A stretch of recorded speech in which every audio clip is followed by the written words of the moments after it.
శ్రీమాత్రే నమః. ఈరోజు మనము 5వ అధ్యాయము పారాయణ చేయటం వల్ల వచ్చే ఫలితాన్ని తెలుసుకుందాం.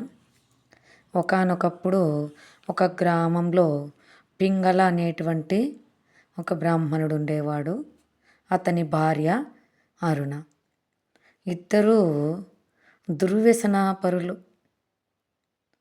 అన్య సంబంధాలతో వాయి వరుసలు లేకోకుండా అక్రమ జీవితాలు సాగిస్తూ ఉన్నారు.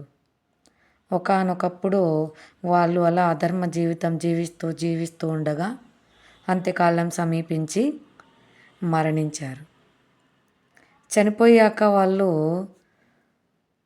ఎలా జన్మించారంటే, ఒకరు చిలుక రూపంలో జన్మించారు, ఇంకొకరేమో రాబందు రూపంలో జన్మించారు.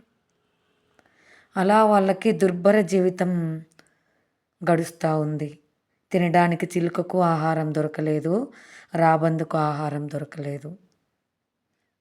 ఒకరోజు చిలుకకి ఒక చోట ఆహారం కనిపించింది.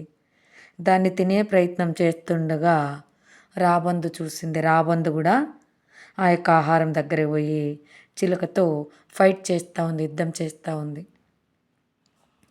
పోట్లాడుతూ ఉన్నాయి. చాలా కాలము చాలా భయంకరంగా పోట్లాడుకున్నాయి.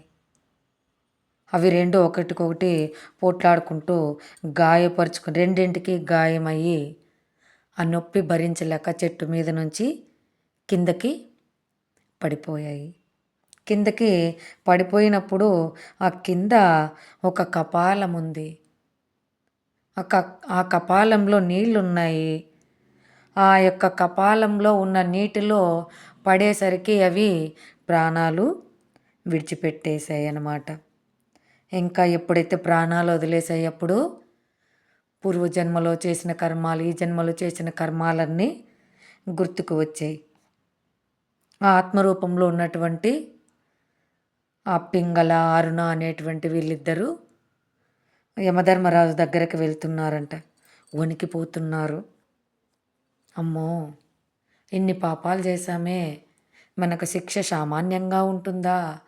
ఎలాంటి శిక్ష వేస్తాడో ఏమో, అనుభవించాలంటే భయంగా ఉందని అదురుతూ భయపడుతూ వెళ్ళేసరికి అక్కడ యమధర్మరాజు ఇలా చూసి, మీ పాపాలన్నీ మీకు క్లియర్ అయిపోయి ఇప్పటికీ మీకేమి మని మాత్రము పాపాలు లేవన్నాడు. ఆనందానికి అవధుల్లో, అయ్యయ్యో ఎంత అదృష్టవంతులం, ఏం పుణ్యం చేయలేదే, క్లియర్ అయిపోయింది అని అంటున్నాడు. ఎందుకంటే మనిషిగా ఉన్నప్పుడు ఎన్ని పాపాలు చేశామో అంతే లేదు.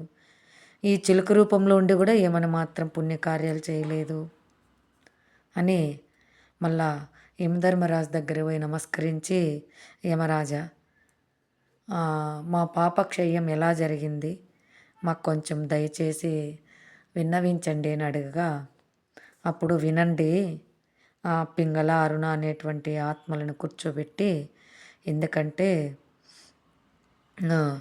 మీరు ఆ చిలుక రూపంలో ఉండి పడినటువంటి కపాలం ఎవరిదనుకుండవు, ఒక శుద్ధ భక్తునిది, శుద్ధ సాత్విక వ్రత సంపన్నుడిది.